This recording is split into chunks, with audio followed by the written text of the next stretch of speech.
No a máme tu ošklivku, jak si hoví, u originálního rádíka, dechovky, Němci, originální telefon s ultratenkou anténou.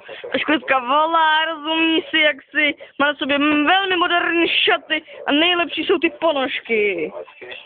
Tak prosíme ošklivku, aby se začala líčit podle svého. Ano, ošklivka je nasraná velice. Ošklivka, musíme ji naučit hlavním pomocem. Ano, my víme, že není v pořádku, ale to se nám jaksi ještě nestalo. Ošklivka si nás zase hoví a dělá ty své strašné trapné ksivky. A jde si nalakovat nechty. Jak spadla. Tak, jdeme sledovat, jak si ošklivka lakuje nechty. Chytalo to rádio.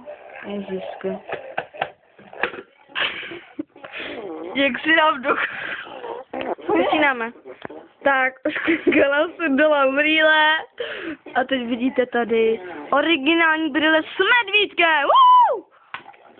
On tento originální mobil lepší v této době určitě nebyl. Tak Míťo, ošklivko, děkujeme za krásnou reportáž a těšíme se na tebe v dalším díle.